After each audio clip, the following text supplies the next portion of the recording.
Free video ക്ലാസുകൾക്കായി subscribe ചെയ്യുക. നോട്ടിഫിക്കേഷൻസിനായി bell icon click ചെയ്യുക. Hi friends, എൻ്റെ പേര് ഹാജ മുഹമ്മദ്. PSC പരീക്ഷകൾക്ക് വേണ്ടി തയ്യാറെടുക്കുന്ന മുഴുവൻ ഉദ്യോഗാർത്ഥികളെയും ഞാൻ ഈ ക്ലാസ്സിലേക്ക് ഹാർദവമായി സ്വാഗതം ചെയ്യുന്നു. നിങ്ങൾക്ക് ഈ പാഠഭാഗത്തിനകത്തുനിന്ന് ഈ ക്ലാസ്സിൽ നിന്നും 1 മാർക്ക് കിട്ടട്ടെ എന്ന് പ്രാർത്ഥിച്ചുകൊണ്ട് നമ്മൾ ഇന്ന് ക്ലാസ് ഇവിടെ തുടങ്ങുകയാണ്.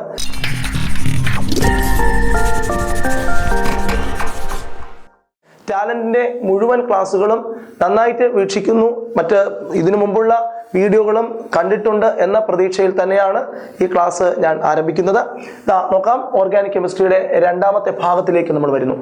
ഓർഗാനിക് കെമിസ്ട്രിയെ കുറിച്ച് കഴിഞ്ഞ ക്ലാസ്സിൽ കുറച്ച് കാര്യങ്ങളൊക്കെ നമ്മൾ കേട്ടിട്ടുണ്ടായിരുന്നു. ഓർഗാനിക് കെമിസ്ട്രിയുടെ പാർട്ട് 2-ൽ ഞാൻ പറയാൻ പോകുന്നത് കാർബൺ എന്ന് പറയുന്ന സംയുക്തത്തിന്റെ പ്രത്യേകതകളെ കുറിച്ചാണ്.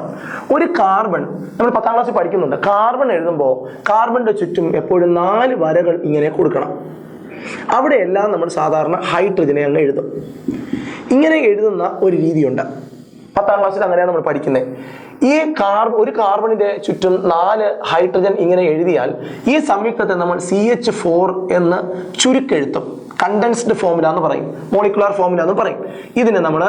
ഇതിനകത്ത് ഒരു കാർബണേ ഉള്ളൂ. അതുകൊണ്ട് ഈ കോമ്പൗണ്ടിന്റെ പേര് തുടങ്ങുമ്പോൾ മെത്തെന്ന് തുടങ്ങുകയും എല്ലായിടത്തും ഒരു വര കാണപ്പെടുന്നത് കൊണ്ട് ഏൻ എന്ന് അവസാനിപ്പിക്കുകയും ചെയ്യും. ഇനി 2 കാർബൺ എഴുതുമ്പോൾ ശ്രദ്ധിക്കേണ്ട കാര്യം എന്താണെന്ന് നമുക്ക് നോക്കാം. 2 കാർബണാണ് നമ്മൾ എഴുതുന്നതെങ്കിൽ 1, 2 കാർബൺ എഴുതുന്നു. ഇവിടെയും ചുറ്റും 4 വരകൾ. കാർബണിന്റെ ചുറ്റും എപ്പോഴും 4 വരകൾ വേണം. നമുക്ക് 4 വരകളും കാണാം. 1, 2, 3, 4. ഈ വരയിൽ ഹൈഡ്രജൻ, ഈ വരയിൽ ഹൈഡ്രജൻ, ഈ വരയിൽ ഹൈഡ്രജൻ. ഒരു വര അപ്പുറത്തെ കാർബണുമായിട്ട് ലിങ്ക് ചെയ്യാൻ വേണ്ടി പോയി. ഇനി ഈ കാർബണിനും അതുപോലെ നേരത്തെ ഞാൻ പറഞ്ഞ നിയമം ബാധകമാണ്. 4 വരകൾ ചുറ്റും വേണം. 1, 2, 3, 4. അപ്പോൾ നിങ്ങൾ പറയും, ഇത് നേരത്തെ എണ്ണിയതാണല്ലോ എന്ന്. അതിന്റെ ചുറ്റും ഈ വരയുണ്ടായിരുന്നു, ഇതിന്റെ ചുറ്റും ഈ വരയുണ്ട്. അപ്പോൾ നമ്മൾ ഇവിടെ ഒരു ഹൈഡ്രജനും എഴുതുന്നു. ഇപ്പൊ നമുക്കറിയാം 2 കാർബണാണ് ഈ സംയുക്തത്തിലുള്ളത്. അതുകൊണ്ട് ഇതിന്റെ പേര് എത്തെന്ന് വേണം തുടങ്ങാൻ. അത് IUPACയുടെ നിയമമാണ്. IUPACയുടെ നിയമം അനുസരിച്ച് എത്ത് എന്ന് വേണം ഈ ഓർഗാനിക് കോമ്പൗണ്ടിന്റെ പേര്, ഹൈഡ്രോ കാർബണിന്റെ പേര് തുടങ്ങാൻ. കാർബൺ ആറ്റങ്ങളുടെ ഇടയിൽ എത്ര വര വരച്ചിട്ടുണ്ട് നോക്കണം. ഒരു വരയാണ് നമുക്ക് കാണാൻ കഴിയുന്നത്. ഒരു വരയാണെങ്കിൽ ആ കോമ്പൗണ്ട് പേര് ഏൻ എന്ന് അവസാനിപ്പിക്കണം. അങ്ങനെ 2 കാർബണും 6 ഹൈഡ്രജനും ഉള്ള ഈ രൂപത്തെ നമ്മൾ ഈഥേൻ എന്ന് വിളിക്കും.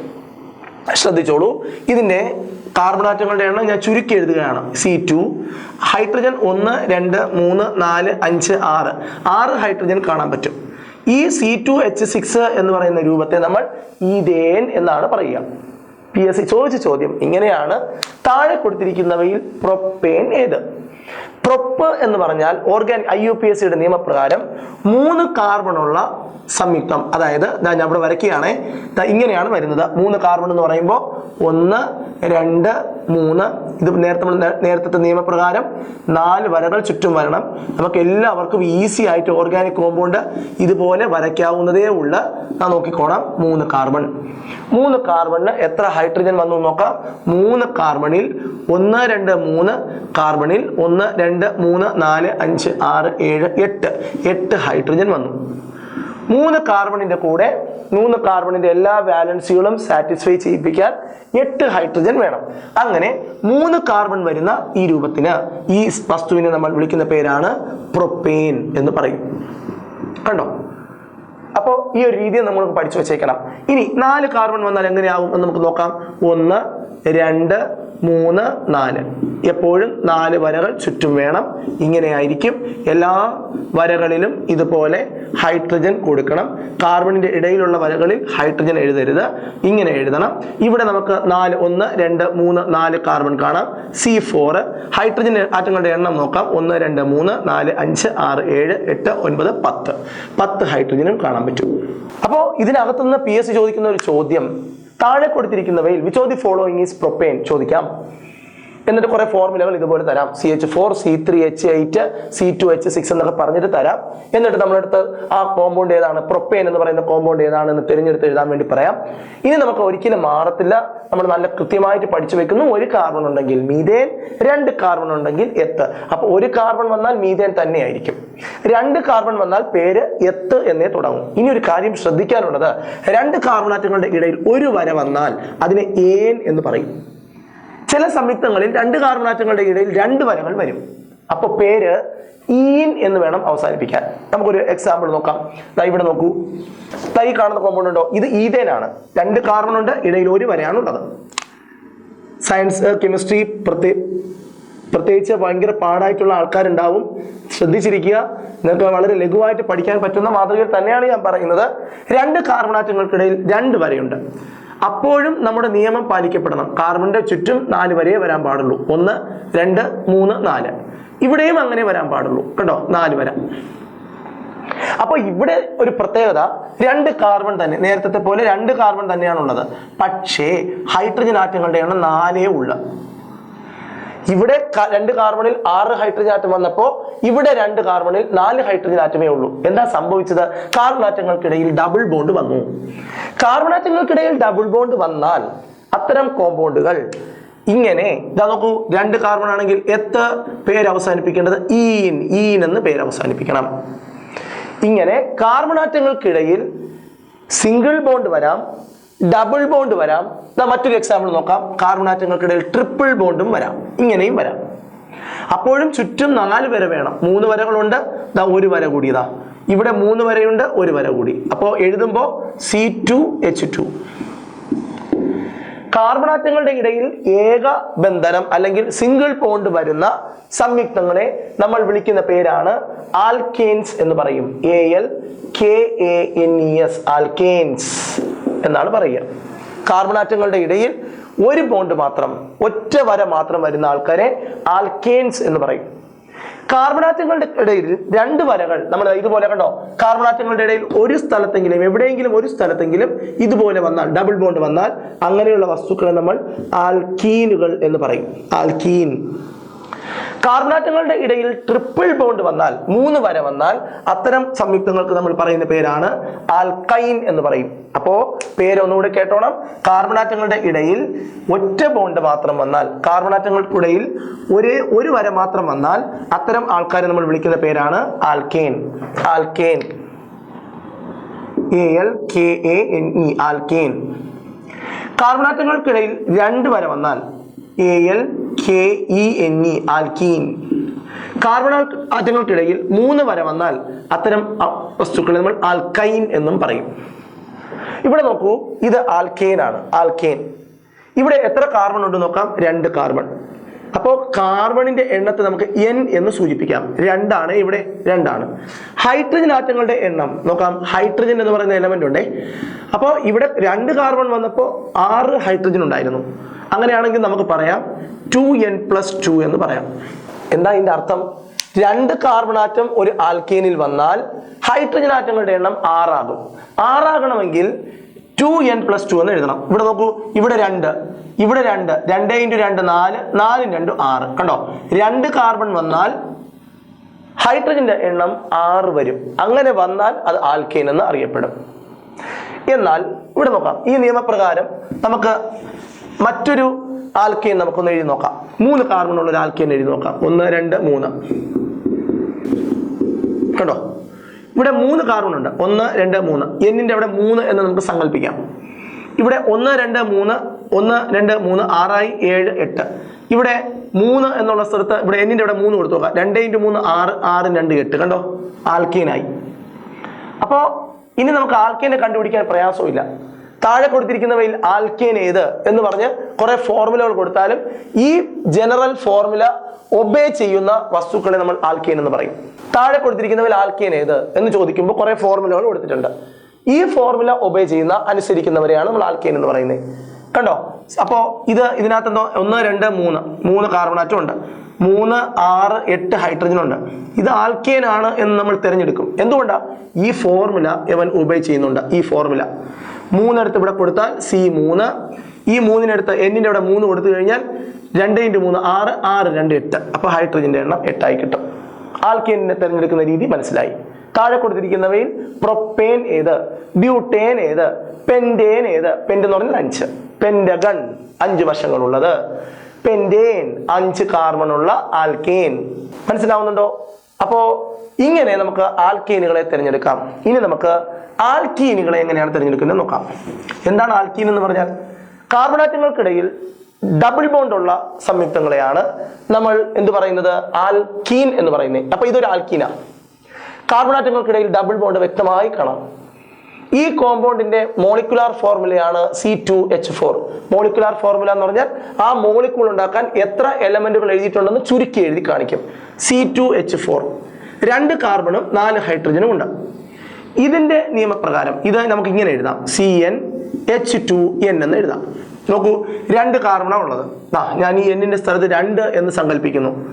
ഈ 2 എടുത്ത് ഇവിടെ എഴുതി നോക്കാം. 2 × 2 4. അപ്പോൾ ഹൈഡ്രജന്റെ എണ്ണം 4. അപ്പോൾ ആൽക്കീൻ CnH2n ആണ് ആൽക്കീനിന്റെ ജനറൽ ഫോർമുല. CnH2n എന്ന ഫോർമുല അനുസരിക്കുന്ന ഹൈഡ്രോ കാർബണുകളെ നമ്മൾ ആൽക്കീൻ എന്നാണ് പറയുന്നത്.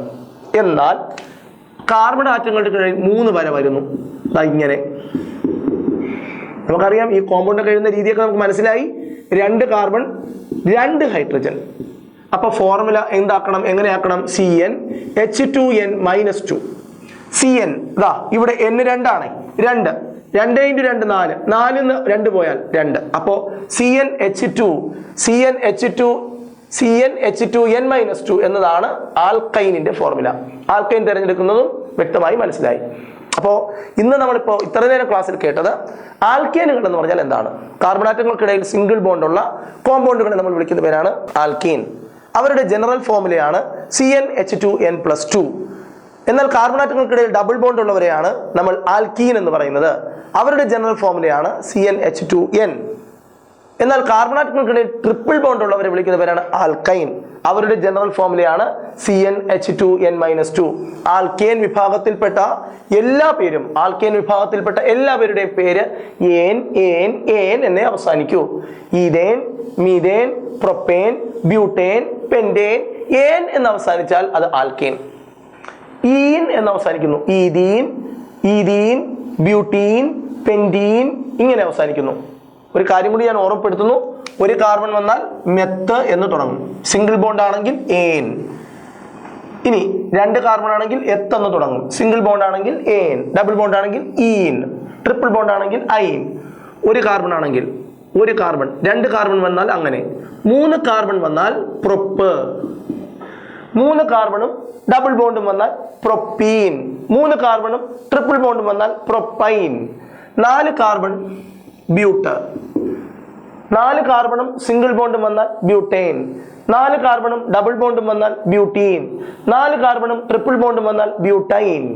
5 കാർബൺ വന്നാൽ പെന്റ്. 5 കാർബണും എല്ലാ സിംഗിൾ ബോണ്ടും വന്നാൽ പെന്റേൻ. ഡബിൾ ബോണ്ട് വന്നാൽ പെന്റീൻ. ട്രിപ്പിൾ ബോണ്ട് വന്നാൽ പെന്റൈൻ. 6 കാർബൺ വന്നാൽ ഹെക്സ്. സിംഗിൾ ബോണ്ട് വന്നാൽ hexane, hexene, hexyne. Double bond triple bond വരുന്നതിനനുസരിച്ച് പേരങ്ങനെ മാറും. 7 വന്നാലോ ഹെപ്റ്റ്. 8 വന്നാലോ 8 കാർബൺ വന്നാലോ ഒക്റ്റ്. 9 കാർബൺ വന്നാലോ നണ്ണ്, നണൈൻ, നണൈൻ. 10 വന്നാലോ 10 കാർബൺ വന്നാൽ ഡെക്ക്. അപ്പോ ആൽക്കൈനകത്ത് മുഴുവൻ ചോദ്യങ്ങളും നിങ്ങൾക്ക് മനസ്സിലായി എന്ന വിശ്വാസത്തോടു കൂടി നമ്മൾ അടുത്ത ടോപ്പിക്കിലേക്ക് പോകുന്നു. അടുത്തത് ഫങ്ഷണൽ ഗ്രൂപ്പ് എന്ന് പറയുന്ന PSC നിരന്തരമായി നല്ല ചോദ്യങ്ങൾ തയ്യാറാക്കി എടുക്കുന്ന ഒരു മേഖലയാണ് ഓർഗാനിക് കെമിസ്ട്രിയിലെ ഫങ്ഷണൽ ഗ്രൂപ്പ് എന്ന് പറയുന്ന ഒരു ഏരിയ. അത് നമ്മൾ പഠിക്കാൻ പോവുകയാണ്. സാധാരണ ഒരു കാർബൺ എഴുതുമ്പോൾ കാർബണിന്റെ ചുറ്റും 4 വരകൾ നമ്മൾ ഇങ്ങനെ വരയ്ക്കും. ഒരു കാർബൺ ആണെങ്കിൽ എല്ലാ സ്ഥലങ്ങളിലും നമ്മൾ ഹൈഡ്രജനെ എഴുതും, ഇങ്ങനെ എഴുതും. ഇതിനെയാണ് ഹൈഡ്രോ കാർബൺ എന്ന് പറയുന്നത്. ഇതിനകത്ത് ഹൈഡ്രജൻ കാർബൺ മാത്രമേ ഉള്ളൂ. ഈ ഹൈഡ്രോ കാർബണിലെ ഒരു ഹൈഡ്രജൻ മാറ്റി പകരം ഹൈഡ്രജൻ അല്ലാത്ത വേറെ ഏതെങ്കിലും ആറ്റത്തെയോ ആറ്റം ഗ്രൂപ്പിനെയോ നമ്മൾ കൊണ്ടുപോയി അവിടെ സ്ഥാപിച്ചാൽ, ഞാൻ എന്താ നിങ്ങളോട് പറഞ്ഞേ, കാർബണിന്റെ കൂടെ ഇവിടെ എല്ലാ സ്ഥലങ്ങളിലും കാർബണിന്റെ എല്ലാ വരകളിലും ഹൈഡ്രജനെയാണ് ഞാൻ എഴുതിയിട്ടുള്ളത്. ഇതിൽ ഒരു ഹൈഡ്രജനെ ഞാൻ മാറ്റി ഹൈഡ്രജൻ അല്ലാത്ത മറ്റേതെങ്കിലും ഒരു ആറ്റത്തെയോ ആറ്റത്തിന്റെ ഗ്രൂപ്പിനെയോ ഇവിടെ കൊണ്ടുപോയി ഞാൻ സ്ഥാപിച്ചാൽ ആ സ്ഥാപിക്കുന്ന ഗ്രൂപ്പ് ആ സംയുക്തത്തിന്റെ എല്ലാ സ്വഭാവങ്ങളെയും നിയന്ത്രിക്കും. അതുകൊണ്ട് അത്തരം ആൾക്കാരെ നമ്മൾ വിളിക്കുന്ന പേരാണ് ഫങ്ഷണൽ ഗ്രൂപ്പ്. ഫങ്ഷണൽ ഗ്രൂപ്പ് എന്ന് പറയും. ഫങ്ഷണൽ ഗ്രൂപ്പ് എന്ന് പറഞ്ഞാൽ ആരാ? An atom or group of atom other than hydrogen replaces hydrogen from hydrocarbon is called a functional group. Atom or group of atom which replaces hydrogen and control the organic compound is called a functional group. ഒരു organic കോമ്പൗണ്ടിൽ നിന്ന് hydrogen മാറി പകരം വരുന്ന ആറ്റങ്ങളോ atom ഗ്രൂപ്പുകളോ ആ സംയുക്തത്തെ നിയന്ത്രിച്ചാൽ, അവരുടെ സ്വഭാവങ്ങളെല്ലാം നിയന്ത്രിച്ചാൽ അത്തരം ആൾക്കാരെ നമ്മൾ വിളിക്കുന്ന പേരാണ് ഫങ്ഷണൽ ഗ്രൂപ്പ്. ഏറ്റവും പ്രധാനപ്പെട്ട ഫങ്ഷണൽ ഗ്രൂപ്പാണ് ഹൈഡ്രോക്സി ഗ്രൂപ്പ്. പഠിക്കണം, PSC ചോദിച്ചിട്ടുണ്ട്, ഇനിയും ചോദിക്കും. ഫങ്ഷണൽ ഗ്രൂപ്പ് OH, ഹൈഡ്രജന് പകരം വരുന്ന ഒരു ആറ്റം ഗ്രൂപ്പാണ് OH ഗ്രൂപ്പ്. ഒരു ഓർഗാനിക് സംയുക്തത്തിൽ OH ഗ്രൂപ്പ് ഫങ്ഷണൽ ഗ്രൂപ്പായി വന്നാൽ സംയുക്തം അറിയപ്പെടുന്നത് ആൽക്കഹോൾ എന്നായിരിക്കും. ഒരു ഓർഗാനിക് ഉണ്ടോ, ഇത് ഹൈഡ്രോ കാർബണാണ്, ഇതിനകത്ത് ഈ H മാറ്റിയിട്ട് ഞാൻ അവിടെ OH എഴുതുന്നു. ഇനി അവന്റെ പേര് ആൽക്കഹോൾ എന്നറിയപ്പെടും. അപ്പൊ പഠിച്ചു വെച്ചോണം, ഒരു ഓർഗാനിക് സംയുക്തത്തിൽ OH ഫങ്ഷണൽ ഗ്രൂപ്പായി വന്നാൽ അത്തരം സംയുക്തങ്ങളെ നമ്മൾ വിളിക്കുന്ന പേരാണ് ആൽക്കഹോളുകൾ. ഒരു ഓർഗാനിക് സംയുക്തത്തിൽ OH ഫങ്ഷണൽ ഗ്രൂപ്പായി വന്നാൽ അത്തരം സംയുക്തങ്ങളെ നമ്മൾ വിളിക്കുന്ന പേരാണ് ആൽക്കഹോൾ. പഠിച്ചോളുക. ആൽക്കഹോൾ ഗ്രൂപ്പ് ഏതാ? OHന്റെ വേർഡിൽ നമ്മൾ OH അങ്ങനെ പറയാം, ഹൈഡ്രോക്സി ഗ്രൂപ്പാണ് ആൽക്കഹോളിക് ഗ്രൂപ്പ്. ഇതാ കേട്ടോണം. മറ്റൊരു ഫങ്ഷണൽ ഗ്രൂപ്പിന്റെ പേരാണ് CHO ഗ്രൂപ്പ്. CHO ഗ്രൂപ്പാണ് ഫങ്ഷണൽ ഗ്രൂപ്പായി വരുന്നതെങ്കിൽ അതിനെ അങ്ങനെ സംയുക്തങ്ങളെ വിളിക്കുന്ന പേരാണ് ആൽഡിഹൈഡ് എന്ന് പറയും. CHO ഫങ്ഷണൽ ഗ്രൂപ്പായി വരുന്ന സംയുക്തങ്ങൾക്ക് പറയുന്ന പേരാണ് ആൽഡിഹൈഡുകൾ. OH ഫങ്ഷണൽ ഗ്രൂപ്പായി വന്നാൽ അവരെ വിളിക്കുന്ന പേരാണ് ആൽക്കഹോൾ. CHO ഫങ്ഷണൽ ഗ്രൂപ്പായി വന്നാൽ ആൽഡിഹൈഡ് എന്ന് പറയും, ആൽഡിഹൈഡ്. എന്നാൽ COOH വളരെ ഇമ്പോർട്ടന്റ് ആയ ഒരു ഫങ്ഷണൽ ഗ്രൂപ്പാണ് COOH. ഇത്തരം ആൾക്കാരാണ് വരുന്നതെങ്കിൽ ഈ COOH ഫങ്ഷണൽ ഗ്രൂപ്പായി വന്നാൽ അത്തരം വസ്തുക്കളെ നമ്മൾ വിളിക്കുന്ന പേരാണ് കാർബോക്സിലിക് ആസിഡ് എന്ന് പറയും. OH ഫങ്ഷണൽ ഗ്രൂപ്പായി വന്നാൽ ആൽക്കഹോൾ, CHO ഫങ്ഷണൽ ഗ്രൂപ്പായി വന്നാൽ ആൽഡിഹൈഡ്, COOH ഫങ്ഷണൽ ഗ്രൂപ്പായി വന്നാൽ കാർബോക്സിലിക് ആസിഡ്. എന്നാൽ ദാ കേട്ടോണം, CO എന്നൊരു ഗ്രൂപ്പ് ഉണ്ട്. ഈ ഗ്രൂപ്പിന്റെ പേര് വളരെ പ്രത്യേകിച്ച് ചോദിക്കാൻ സാധ്യതയുണ്ട്. പേര് നന്നായിട്ട് പഠിച്ചോണം, കാർബോണൈൽ ഗ്രൂപ്പ്. ഇതിന്റെ പേരാണ് കാർബോണൈൽ. ഇതൊരു ഓർഗാനിക് കോമ്പൗണ്ടിനകത്ത് വന്നാൽ ഇവനെ നമ്മൾ വിളിക്കുന്നത് കീറ്റോൺ എന്നാണ്. പഠിച്ചേക്കണം, കീറ്റോൺ. ഏറ്റവും ഇമ്പോർട്ടന്റ് ആയ PSCക്ക് ആവശ്യമുള്ള ഫങ്ഷണൽ ഗ്രൂപ്പ് മാത്രമേ ഞാൻ ക്ലാസ്സിനകത്ത് പറയുന്നുള്ളൂ. മുഴുവൻ ഫങ്ഷണൽ ഗ്രൂപ്പുകൾ നമുക്ക് വേണ്ട. ഹൈഡ്രോക്സി ഗ്രൂപ്പ് വന്നാൽ ആൽക്കഹോൾ. കോമൺ ആയിട്ടുള്ള ഫങ്ഷണൽ ഗ്രൂപ്പുകൾ മാത്രം പഠിച്ചാൽ മതിയാകും. 5 ഫങ്ഷണൽ ഗ്രൂപ്പാണ് ഞാൻ പറയുന്നത്. OH വന്നാൽ ആൽക്കഹോൾ, CHO വന്നാൽ ആൽഡിഹൈഡ്, COOH വന്നാൽ കാർബോക്സിലിക് ആസിഡ്, CO വന്നാൽ കീറ്റോൺ. എന്നാൽ O ഫങ്ഷണൽ ഗ്രൂപ്പായി വരാം. ഒരു ഓർഗാനിക് കോമ്പൗണ്ടിലെ ഫങ്ഷണൽ ഗ്രൂപ്പ് O ആയിട്ട് വരാം. അങ്ങനെ വന്നാൽ അതിനെ നമ്മൾ പറയുന്ന പേരാണ് ഈതർ എന്ന് പറയും. ഈതർ. ഫങ്ഷണൽ ഗ്രൂപ്പായി OH വന്നാൽ അത് സംയുക്തം ആൽക്കഹോൾ എന്ന് അറിയപ്പെടും. CHO വന്നാൽ ആൽഡിഹൈഡ് എന്നറിയപ്പെടും. COOH വന്നാൽ കാർബോക്സിലിക് ആസിഡ് എന്നറിയപ്പെടും. CO വന്നാൽ കീറ്റോൺ എന്നറിയപ്പെടും. O വന്നാൽ ഈതർ എന്നറിയപ്പെടും. സാധാരണ PSC പരീക്ഷകൾക്ക് തയ്യാറെടുക്കുന്ന ഡിഗ്രിക്ക് സയൻസോ അല്ലെങ്കിൽ സയൻസ് സംബന്ധമായ വിഷയങ്ങളോ പഠിക്കാത്ത സ്കൂൾ ക്ലാസ്സുകളിൽ സയൻസ് പ്രയാസമായി തോന്നിയ ഒരു കൂട്ടം ഉദ്യോഗാർത്ഥികളുണ്ടാകും. അത്തരം ഉദ്യോഗാർത്ഥികൾക്ക് വളരെ പ്രയോജനപ്പെടും എന്ന ഉദ്ദേശത്തോടു കൂടി തന്നെയാണ്, എന്ന ഒരു വിശ്വാസത്തോടു കൂടി തന്നെയാണ് ഞാൻ ഈ ക്ലാസ് ഇവിടെ അവതരിപ്പിച്ചത്. ഇതിനു മുമ്പ് ഹൈബ്രിഡൈസേഷൻ, സബ്ഷെൽ ഇലക്ട്രോണിക് കോൺഫിഗറേഷൻ എന്നൊക്കെയുള്ള വളരെ പ്രധാനപ്പെട്ട സാധാരണ ഒരു PSC ക്ലാസ്സുകളിൽ ഡിസ്കസ് ചെയ്യാത്ത എന്നാൽ PSC പരീക്ഷകളിൽ ചോദിക്കുന്നതായിട്ടുള്ള കെമിസ്ട്രിയിലെ പാഠഭാഗങ്ങൾ ക്ലാസ്സുകളിൽ കഴിഞ്ഞ വീഡിയോ ക്ലാസ്സുകൾ ഞാൻ ഇട്ടിട്ടുണ്ട്. അതുകൂടി നിങ്ങൾ കാണുക, അത് വളരെ വ്യക്തമായി പഠിച്ചെടുക്കുക. ഒരു മാർക്കും കെമിസ്ട്രിയിൽ നിന്ന് നഷ്ടപ്പെടാതെ മുന്നോട്ട് പോകുക. അപ്പോൾ ഈ ക്ലാസ് പൂർണ്ണമായും മനസ്സിലായി. ആൽക്കേൻ, ആൽക്കീൻ, ആൽക്കൈൻ ഇതെന്തെന്നും അവരുടെ ഫോർമുലകൾ എഴുതുന്ന രീതിയും അതിന്റെ ജനറൽ ഫോർമുലയും നമ്മൾ ക്ലാസ്സിനകത്ത് ഡിസ്കസ് ചെയ്തു. ഫങ്ഷണൽ ഗ്രൂപ്പ് എന്താണെന്ന് പറഞ്ഞു. ഫങ്ഷണൽ ഗ്രൂപ്പുകളുടെ പേരുകളെല്ലാം വ്യക്തമായിട്ട് അറിയാം. ആ ഫങ്ഷണൽ ഗ്രൂപ്പ് വന്നാൽ കോമ്പൗണ്ട് എന്ത് പേരിൽ അറിയപ്പെടും എന്നും അറിയാം. OH വന്നാൽ ആൽക്കഹോൾ, CHO വന്നാൽ ആൽഡിഹൈഡ്, COOH വന്നാൽ കാർബോക്സിലിക് ആസിഡ്, CO വന്നാൽ കീറ്റോൺ എന്ന് അറിയപ്പെടും എന്നും അറിയാം. ഇനി നമ്മൾ അടുത്ത ക്ലാസ്സിൽ ആൽക്കഹോൾ എന്ന് പറയുന്ന ടോപ്പിക്കിനെ കുറിച്ച് വളരെ ഡീറ്റെയിൽഡ് ആയിട്ട് നമ്മൾ അടുത്ത ക്ലാസ്സിൽ നമ്മൾ ചർച്ച ചെയ്യും. ഓർഗാനിക് കെമിസ്ട്രിയിലെ പാർട്ട് 2 ഇവിടെ അവസാനിക്കുകയാണ്. നിങ്ങൾക്ക് വിജയം നേർന്നുകൊണ്ട് ഇന്ന് നിർത്തുന്നു. നന്ദി, നമസ്കാരം.